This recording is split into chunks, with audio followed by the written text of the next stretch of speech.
Okay, so welcome to my Lab 3 First Hack Part 1 Grand Canyon University class CYB 610. So, presentation overview, we're going to go over the Nmap scan of the system for Kioptrix 1, enumeration and footprinting of Kioptrix 1 virtual machine, 3 additional Nmap commands and screenshots, the fly hypothesis methodology, vulnerability map of the system, and then explain the flaws found, researching to and detail possible root causes of the flaws. So, nmap of the system. So, using command nmap first, or yeah, in the command nmap 10.0.2.0, because that is the one according to the ifconfig that I use, ifconfig-a for all of them. To find all the IPs.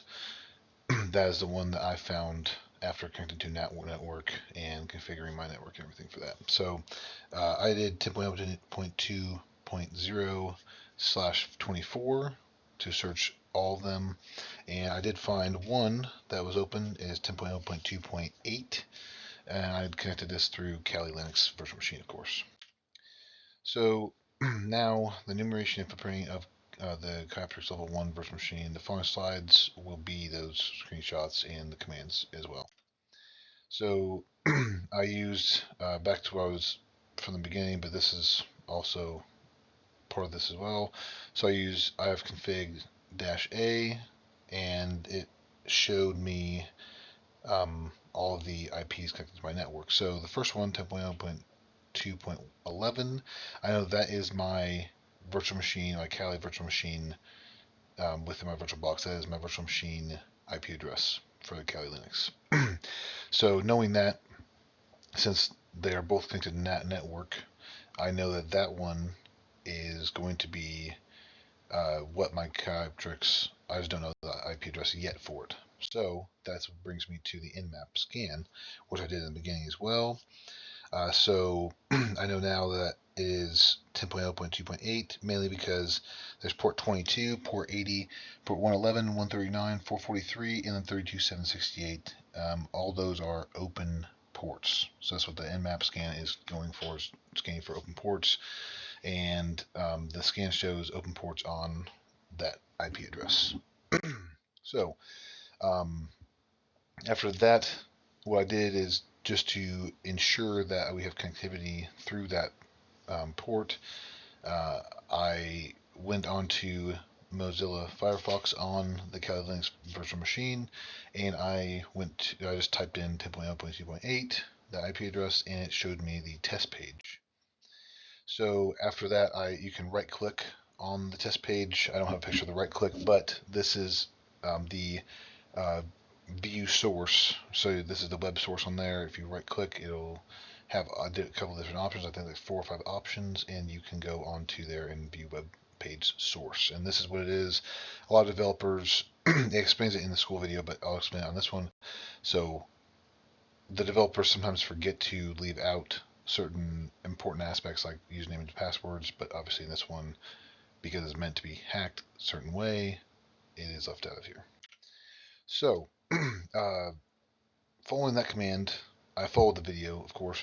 I used the OS, the operating system finding nmap scan on here. So nmap-o, and then I typed in the suspected Kioptrix system IP in there, 10.0.2.8, to view the OS on that machine, which then revealed that it was running 2.4.x, but it said OS details 2.4.9 to 2.4.18 likely embedded. So it is a Linux based box. That's what Kioptrix is.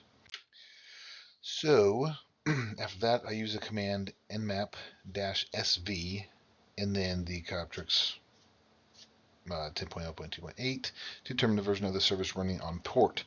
So this one is sort of the same as that, but it shows you, it breaks down the versions on each port. So 22 says OpenSSH, 2.9p2 protocol 1.99, 6 on port 80 is Apache HTTPD, 111 is just 2 RPC 100,000. 139, it's Samba SMBD. 443, Apache 1.1.20, Unix, Red Hat, Linux, etc.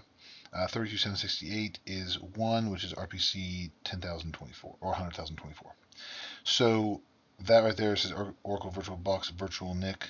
So that is the MAC address right there. That is the essentially that is the Kioptrix machine.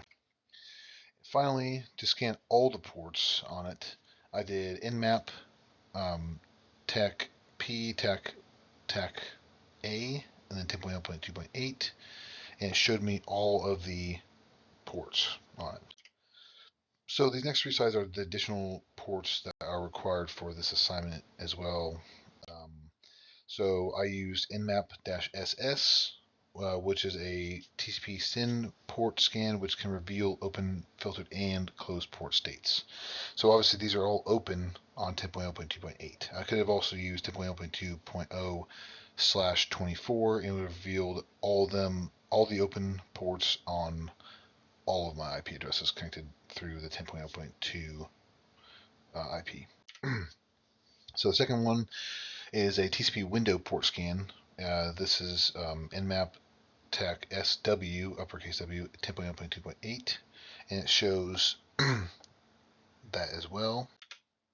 The next one is a fast port scan. So it's kind of the same thing. It's just a quick port scan, not as detailed. It just shows you the port state and service.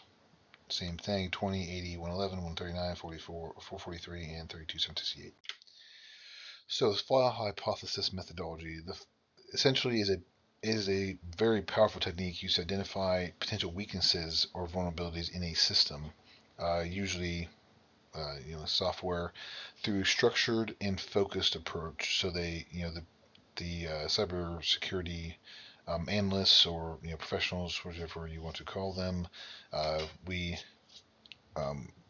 essentially gain or put together the knowledge that we have, or the penetration testers also put together the knowledge that they have about systems, the common vulnerabilities within the systems, and we will formulate a brainstorming bucket, and we will predict potential flaws within various aspects of the system. So we see open ports, we see out of date OSs, we saw or other things that we see on there that are vulnerabilities, and we can kind of predict the flaws that would come about because of those vulnerabilities.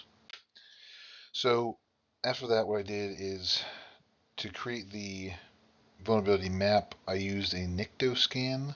So I used NICTO TAC H and then 10.0.2.8, and it revealed just a few I listed right there. Obviously, we can see the screenshot. So FNSSL, Apache as vulnerable, cross-site XSS via the expect header, which is CVE 2006-3918. The Webalizer may be installed, versions lower than, so essentially on there it says versions lower than 2.0 or 2.01 to 2.09, vulnerable to cross-site scripting, and then that one is CVE 2001-0835, and then mod SSL 2.8.4, and then open ports on port 80 and port 43, along with the other ports as well. So the 2 flaws that I researched on here, I kind of just grab them from the site because that kind of explains it more. So the CVE, the 2006 TAC 3918 is HTTP protocol in IBM, HTTP server 6.0, and so on and so forth, Apache and everything, which that system has on it. It does not sanitize the expect header from an HTTP request when it is reflected back in an error message. So then you get the cross-site scripting, allowance on there, style hacks using web client components that can send arbitrary headers and requests, as demonstrated using a flash SFW file, or SWF file. Obviously, I got that right off the NIST website. That was last updated in 2023. That's why it's on the document. So then CVE 2001 tag 0835, cross-site scripting vulnerability in Mobilizer 2.01.06, and possibly other versions as well. So it's not just those ones, it can be other ones. That's why on there it says 2.01 to 2.08. It depends on which versions it is. So it allows remote hackers to inject arbitrary HTML tags by specifying them in keywords embedded in HTTP refer information, and also host names that are retrieved via a reverse DNS lookup. So those would be the causes of it, and that is how the attacks would happen on that. So this is my resource page, and just a little side note, I did have an issue in the beginning with getting my machines to actually connect or to communicate with each other.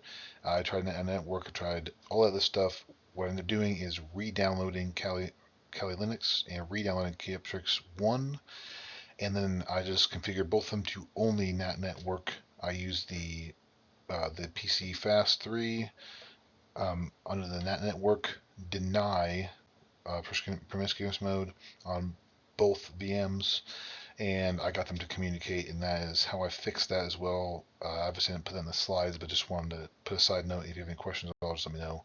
Thank you for watching.